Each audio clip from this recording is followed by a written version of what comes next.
इस current affairs funda में आप सभी का स्वागत है। मैं हूं आपके साथ अभिषेक शर्मा और आज के इस वीडियो सेशन में हम 20 मई तक के सभी इंपॉर्टेंट करंट अफेयर्स कवर करने वाले हैं। हमेशा की तरह आप इस वीडियो को अंत तक जरूर देखिएगा, आज भी आपको काफ़ी कुछ जानने के लिए मिलेगा। साथ ही गाइस इस सेशन को शुरू करने से पहले आप सभी को बताना चाहूँगा, यदि आप हमारी daily current affairs PDF, weekly PDF और मंथली पीडीएफ चाहते हैं तो इस वीडियो के फर्स्ट कमेंट में या फिर डिस्क्रिप्शन में दिए गए लिंक पर क्लिक करके पा सकते हैं। साथ ही आप गूगल प्ले स्टोर से करंट अफेयर्स फंड ऐप को भी इंस्टॉल कर लीजिए, क्योंकि जो भी हमारा पीडीएफ मटेरियल है जिसमें आपको करंट अफेयर्स के साथ साथ स्ट्रेटेजी के भी प्रोवाइड कराते हैं, ये सभी मटेरियल आपको हमारी करंट अफेयर्स फंडा ऐप पर ही उपलब्ध हो पाएगा। तो हमारे पीडीएफ कोर्स से संबंधित यदि आपकी कोई भी क्वेरी है, कोई भी डाउट है तो आप हमें कमेंट बॉक्स में ज़रूर लिखिएगा। तो चलिए फिर करते हैं शुरुआत इस वीडियो सेशन की। सबसे पहले 19 मई को पढ़े गए करंट अफेयर्स क्विकली रिवाइज कर लेते हैं। रामनाथ कोविंद पहले भारतीय राष्ट्रपति बने हैं जिन्होंने जमैका को विजिट किया है। स्पाइस जेट ने एक्सिस बैंक के साथ मिलकर को ब्रांडेड क्रेडिट कार्ड लॉन्च किया है। एलिजाबेथ बोर्न ये फ्रांस की नई प्राइम मिनिस्टर नामित की गई। निधि छिब्बर ये central board of secondary education यानी कि सीबीएसई की चेयरपर्सन अपॉइंट की गई है। इंडिया ने संघाई कोऑपरेशन ऑर्गेनाइजेशन यानी कि एससीओ की regional anti terror structure meeting को होस्ट किया है। फोन पे 2 वेल्थ मैनेजमेंट कंपनीज जिनका नाम वेल्थ डेस्क और ओपन क्यू है, इनको एक्वायर करेगा। रिजर्व बैंक ऑफ इंडिया ने बेंगलुरु बेस्ड श्री गुरु राघवेंद्र सहकारा बैंक नियमिता, इसको जो अपने दिशा निर्देश दिए हुए हैं, जो डायरेक्शंस दी हुई हैं, उनकी वैलिडिटी 6 महीने के लिए और बढ़ा दी, यानी कि नवंबर तक बढ़ा दी है। पीयूष गोयल ने national startup advisory council NSAC की 4th मीटिंग की अध्यक्षता की है। उत्तराखंड में highest number of bird species हैं यदि हम भारत की बात करें। मामे खान ये फर्स्ट फोक आर्टिस्ट बन गए हैं इंडिया से जिन्होंने कान जो फेस्टिवल है, फिल्म फेस्टिवल है, यहाँ पर रेड कारपेट पर वॉक किया है।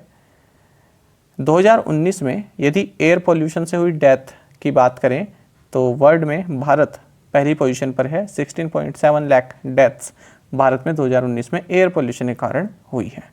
तो ऐसा द लैंसेट प्लैनेटरी हेल्थ, इसमें एक पब्लिश हुई है रिपोर्ट पोल्यूशन हेल्थ से संबंधित, उसमें बताया गया है।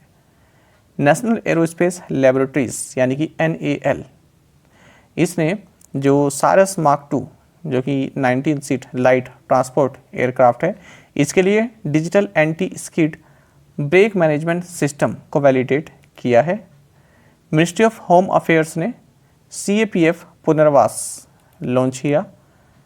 नेशनल फैमिली हेल्थ सर्वे 5 के अनुसार भारत की जो टोटल फर्टिलिटी रेट है वो 2.2 से घटकर अब 2 रह चुकी है।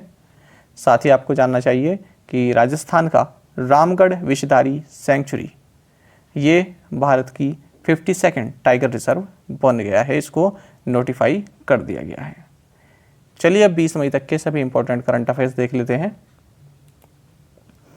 Who have been appointed as executive directors by the Reserve Bank of India? RBI द्वारा कार्यकारी निदेशक के रूप में किन्हें नियुक्त किया गया है? ऑप्शंस आपके सामने हैं। सही आंसर ऑप्शन डी रहेगा, सिद्धिकांत पटनायक एंड राजीव रंजन।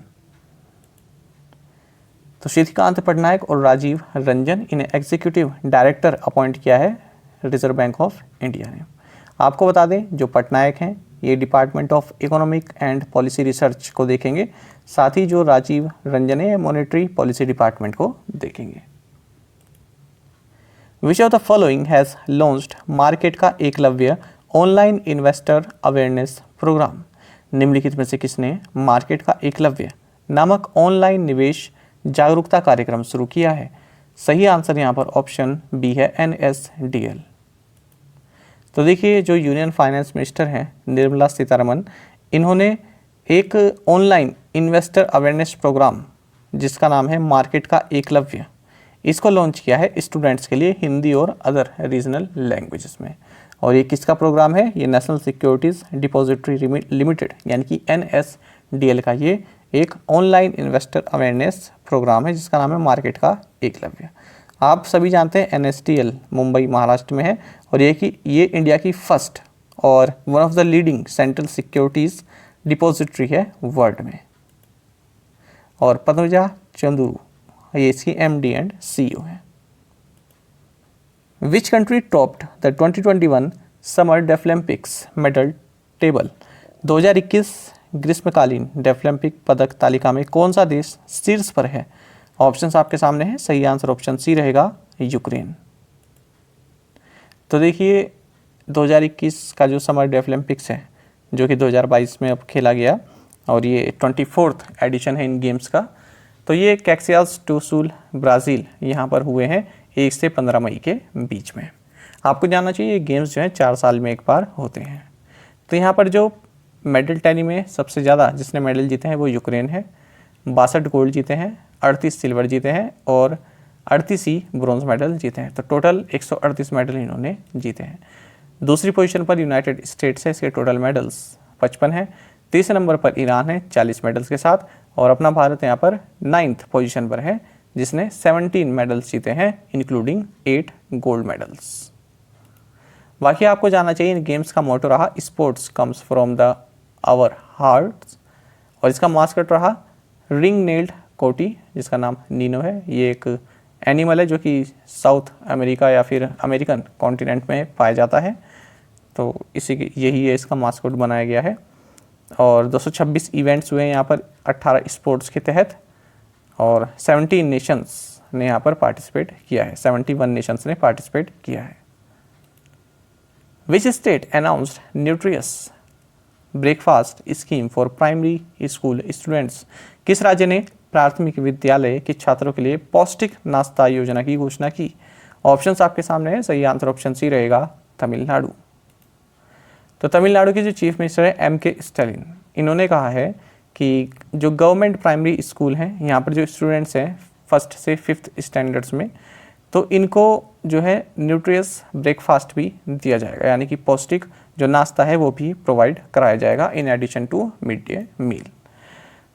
तो देखिए और साथ ही इन्होंने ये भी कहा है कि और भी स्कीम इन्होंने लॉन्च की है जिसमें कि एक ये है कि पीरियोडिक मेडिकल चेकअप भी स्कूल चिल्ड्रन का हुआ करेगा और जिन्हें मेडिकल अटेंशन की ज़रूरत है, ठीक है, उनको मेडिकल फैसिलिटी भी प्रोवाइड कराई जाएगी। साथ ही इन्होंने ये भी कहा है कि जो पब्लिक है उनकी बेसिक नीड्स समझने के लिए हम CM इन योर कॉन्स्टिट्यूंसी इस स्कीम को भी लॉन्च करेंगे। अच्छा, हाल ही में हमने तमिलनाडु से संबंधित जो करंट अफेयर्स देखे हैं उनको क्विकली रिवाइज कर लेते हैं, ये भी महत्वपूर्ण है। तो तमिलनाडु के जो CM हैं MK स्टालिन, उन्होंने हाल ही में ये कहा था, घोषणा की थी कि हम 18 दिसंबर को माइनॉरिटीज़ राइट्स डे ऑब्जर्व करेंगे हर साल। और जो 71st senior national basketball championship हुई है इसमें तमिलनाडु ने पंजाब को हराया है। यदि हम मेंस इवेंट की बात करें, विमेंस इवेंट तो इंडियन रेलवे ने जीता है। साथ ही आपको जानना चाहिए तमिलनाडु के CM ने हाल ही में कावल उथवी ऐप इसको भी लॉन्च किया है पब्लिक के लिए, ताकि वो इमरजेंसी में इस ऐप के थ्रू सहायता पा सके। Name the former chief election commissioner who has been named as the new non executive chairman of Gram Unnati's board. उन पूर्व मुख्य चुनाव आयुक्त का नाम बताइए जिन्हें ग्राम उन्नति बोर्ड के नए गैर कार्यकारी अध्यक्ष के रूप में नामित किया गया है। ऑप्शंस आपके सामने है। सही आंसर ऑप्शन ए है, Sunil Arora.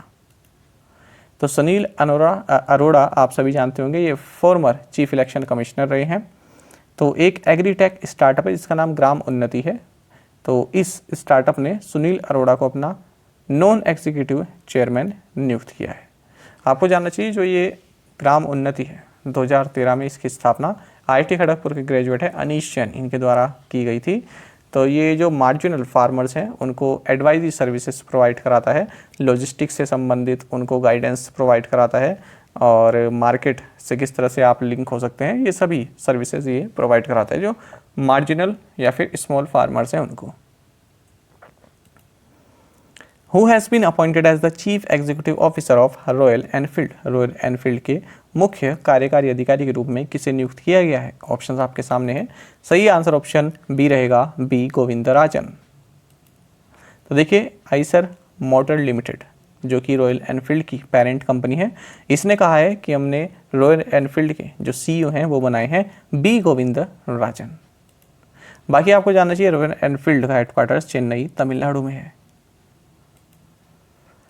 Who has been appointed as the chairman of BSC, BSC के अध्यक्ष के रूप में किसे नियुक्त किया गया? सही आंसर ऑप्शन बी है S Mundra.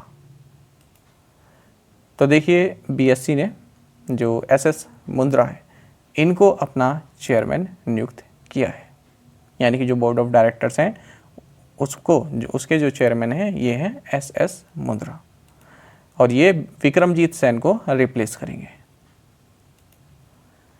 Who won Wangari Maathai forest championships award 2022? Wangari Maathai forest champions award, forest champions है ये, फॉरेस्ट चैंपियंस अवार्ड 2022 किसने जीता है? ऑप्शंस आपके सामने हैं।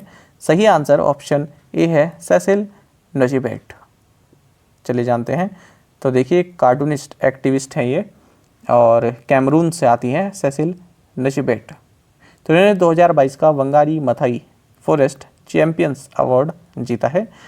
और किस लिए जीता है? फॉरेस्ट को प्रिजर्व करने के लिए, साथ ही जो लोग फॉरेस्ट पर डिपेंड करते हैं, है ना, जिनकी ज़िंदगी फॉरेस्ट पर डिपेंड है, वहीं से उनकी जीवन यापिका चलती है, तो उनकी जो है उन्होंने उनकी जो लाइफ स्टाइल है उसको इम्प्रूव किया है।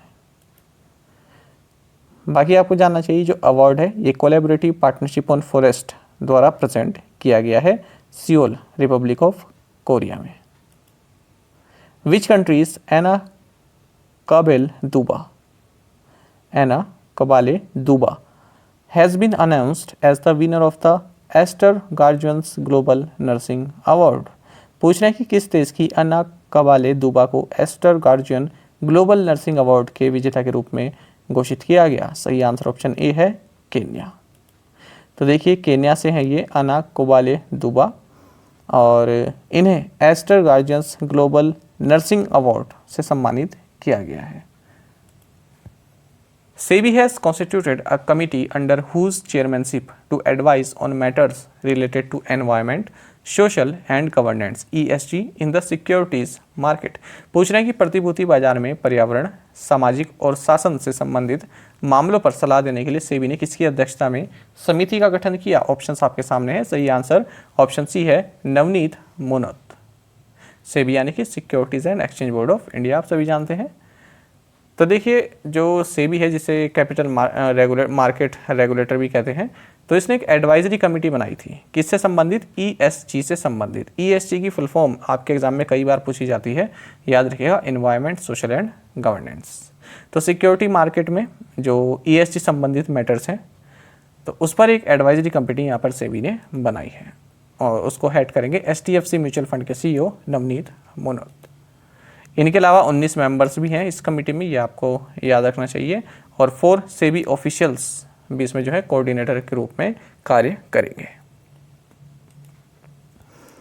Who has received Order of the British Empire award? Order of the British Empire award किसे मिला है? सही आंसर ऑप्शन बी है अजय पीरामल। तो पीरामल ग्रुप के चेयरमैन हैं अजय पीरामल। इन्हें क्वीन एलिजाबेथ II की ओर से Commander of the Order of the British Empire award दिया गया है। किस लिए दिया गया है? इन्होंने UK इंडिया ट्रेड रिलेशनशिप को जो है बढ़ावा दिया है। अच्छा, इसी संबंधित एक और है, आपको ये भी जानना चाहिए, जो गुरुस्वामी कृष्णमूर्ति हैं जो कि पैनलोन के चीफ एग्जीक्यूटिव ऑफिसर हैं, इन्हें भी क्वीन द्वारा Member of the Royal Order of British Empire, इस तरह का एक रिकॉग्निशन इनको दिया गया है। क्यों दिया गया है? क्योंकि इन्होंने जो कोरोना पैंडेमिक है, जब ये अपने पीक पर थी यहाँ पर ब्रिटेन में, उस दौरान इन्होंने यहाँ पर वेंटिलेटर की जो रिक्वायरमेंट हुई उसको पूरा करवाया।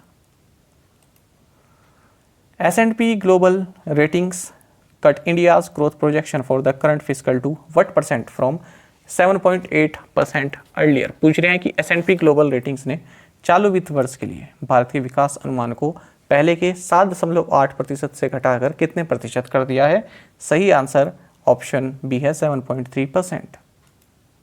तो S&P ग्लोबल रेटिंग्स ने इंडिया की ग्रोथ प्रोजेक्शन जो करंट फिस्कल ईयर है उसके लिए 7.3% कर दी है। पहले इन्होंने 7.8% बताई थी। एक तो जो इन्फ्लेशन दर बढ़ रही है उसकी वजह से, और जो रशिया यूक्रेन कॉन्फ्लिक्ट चल रही है इसकी वजह से। इससे पहले हम देख चुके हैं कि अप्रैल में वर्ल्ड बैंक ने भी जो फिजिकल 2022-23 है इसके लिए इंडिया की जो जीडीपी फोरकास्ट है उसको 8% कर दिया था, पहले 8.7% बताया था। आईएमएफ ने भी 8.2% कर दिया है, पहले 9% इन्होंने बताया था। एशियन डेवलपमेंट बैंक ने भी 7.5% बताया है, जबकि आरबीआई ने 7.2% बताया है। और आपको जानना चाहिए S&P ग्लोबल रेटिंग से एक अमेरिकन क्रेडिट रेटिंग एजेंसी है जो कि न्यूयॉर्क सिटी में लोकेटेड है। India has overtaken which country to become 4th largest vehicle market. Bharat किस देश को पछाड़कर चौथा सबसे बड़ा वाहन बाजार बन गया है? सही आंसर ऑप्शन डी रहेगा, जर्मनी। तो देखिए एक रिपोर्ट रिलीज की गई है OICA के द्वारा, इसमें कहा है कि भारत ने जर्मनी को पीछे छोड़ दिया है और Bharat 4th largest vehicle market बन गया है वर्ल्ड में। तो भारत ने यहाँ पर 37,59,398 व्हीकल्स जो है 2021 में बेचे हैं। अच्छा, पहले नंबर पर चाइना है, उसके बाद यूएसए और फिर है Japan. Which railway zone has developed battery operated dual mode locomotive Navdoot. किस रेलवे जोन ने बैटरी से चलने वाले दोहरे मोड वाले लोकोमोटिव नवदूत को विकसित किया है? सही आंसर ऑप्शन सी है, वेस्टर्न सेंट्रल रेलवे। तो वेस्टर्न सेंट्रल रेलवे जिसका हेडक्वार्टर्स जबलपुर मध्य प्रदेश में है। ये हेडक्वार्टर्स भी कई बार पूछे जाते हैं आपके रेलवेज के जो जोन हैं इनके, तो ये भी आप एक लिस्ट बनाकर याद कर लीजिएगा, बुक में मिल जाते हैं। तो देखिए जो वेस्टर्न सेंट्रल रेलवे है इसने एक battery operated dual mode locomotive जिसका नाम नवदूत है इसको डेवलप किया है। आपको बता दें ये इंजन ये दोनों मोड पर चलता है, बैटरी पर भी और इलेक्ट्रिसिटी पर भी, और ये टेस्टिंग की गई है जबलपुर, मुदवारा और अदर स्टेशन के बीच में। Who has become the first foreigner to scale Mount Everest 16 times? Mount Everest को 16 बार फतह करने वाले पहले विदेशी कौन बन गए हैं? सही आंसर यहाँ पर ऑप्शन सी है, कैंटन कूल। तो ब्रिटेन से हैं, ब्रिटेन माउंटेनियर हैं, पर्वतारोही है कैंटन कूल। तो ये जो है फर्स्ट नॉन नेपाली बन गए हैं, यानी कि आप कह सकते हैं कि फर्स्ट फॉरेनर बन गए हैं जिन्होंने 16वीं बार वर्ल्ड की जो हाईएस्ट पीक है माउंट एवरेस्ट इसको फतेह किया है। और हाल ही में हमने देखा था कि नेपाल के जो माउंटेनियर हैं कामेरीता शेरपा, इन्होंने माउंट एवरेस्ट को 26वीं बार जो है फतेह किया, चढ़ाई की इस पर, जो कि खुद में एक रिकॉर्ड है। प्रीवियस असाइनमेंट क्वेश्चंस के आंसर देखेंगे। World lupus day is celebrated on which day? Answer is May 10। आपको जानना चाहिए कि ये एक ऑटोइम्यून डिजीज़ है जो कि बॉडी के किसी भी पार्ट को डैमेज कर सकती है। Telecom Regulatory Authority of India was established in which year? Answer is 1997। Velocity, Trailblazer and Supernovas are 3 teams part of which sport league or tournament? Answer is Women's T20 Challenge. Which global fast food restaurant chain decided to withdraw all its outlets in Russia? Answer is McDonald's. Which has become the first state to notify restoration of old pension scheme to provide assured income to retired employees? Answer is Chhattisgarh. आप में से कई aspirants ने बिल्कुल सही answer दिया है, इसी तरह से आप पार्टिसिपेट करते रहें। Dream of becoming PM not president, Mayawati scoffs at Akhilesh Yadav. तो शब्द आप समझ गए होंगे क्या है हमारा आज का, ये है स्कॉफ।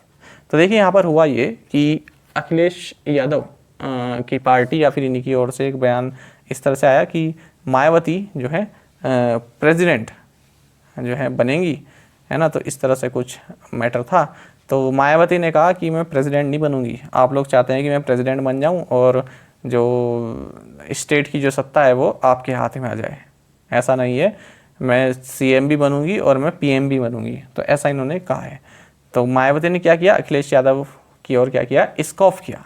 स्कॉफ का मतलब क्या होता है? To laugh and talk about a person or idea in a way that shows that you think they are stupid or silly. तो अखिलेश यादव की जो ये बात है या फिर इनकी पार्टी की ओर से जो ये बात है कि मायावती जो है प्रेसिडेंट बनेंगी, तो उसकी खिल्ली उड़ाई मायावती ने, एक तरह से हंस गई उस बात पे। उन्होंने स्टूपिड लगी ये बात कि मैं तो प्रधानमंत्री बनना चाहता हूँ, तुम क्या सोच रहे हो कि प्रेसिडेंट बनाकर मैं बिल्कुल पॉलिटिक्स से मुझे अलग ही कर दोगे? ऐसा नहीं है ना। तो इसका मतलब किसी की बात आपको बिल्कुल स्टूपिड लगना, सीधी लगना, ठीक है, उसको हंस के नहीं हम कह देते कि क्या बेकार की बात करता है वो। यहाँ पर देखिए किसी व्यक्ति या वस्तु की हंसी उड़ाना या फिर ताना मारना। अच्छा, और एग्जांपल देखते हैं। Owaisi scoffs at Rahul Gandhi's what to speak video. तो इसमें देखिए एक वीडियो वायरल हुई जिसमें राहुल गांधी जो है ऐसा कह रहे हैं कि बोलना क्या है ना, व्हाट टू स्पीक, ये इस तरह से एक वीडियो है। तो उसमें ओवैसी जो है वो राहुल गांधी को क्या कर रहे हैं, स्कॉफ कर रहे हैं, उनकी हंसी उड़ा रहे हैं, उनके इस सिलीपन की जो है हंसी उड़ा रहे हैं, मजाक बना रहे हैं। Owaisi scoffs at Rahul Gandhi what to speak video. Rahul Gandhi पूछ रहे हैं कि बोलना क्या है, व्हाट टू स्पीक। अच्छा एक और देखिए, Russia submits proof of Zelensky's war crimes at UN, Ukraine scoffs at lies. तो रशिया ने जो है यूनाइटेड नेशंस में जो यूक्रेन के आपके ये जो प्रेसिडेंट है जेलेंस्की, तो रशिया का कहना है कि इन्होंने वार क्राइम किया है और इसका प्रूफ भी इन्होंने यूनाइटेड नेशंस में दिया है। तो यूक्रेन ने क्या किया, जो ये दावा किया रशिया ने कि हमने जो है वार क्राइम के जो है प्रूफ सबमिट किए हैं, तो यूक्रेन इस पर हंस दिया। यूक्रेन को जो है ये बिल्कुल स्टूपिड बात लगी, स्टूपिडिटी लगी है, ठीक है, और ये जो है पूरी तरह से झूठ है और कोई सच्चाई नहीं है इस पर, हमें हंसी आती है आपकी इस तरह की करतूत पर, तो उसको बोलते हैं स्कॉफ। आज के असाइनमेंट क्वेश्चंस देखेंगे। In which year the places of worship act was passed, in what year was India's universal immunisation programme launched, काफ़ी महत्वपूर्ण क्वेश्चन है वाला।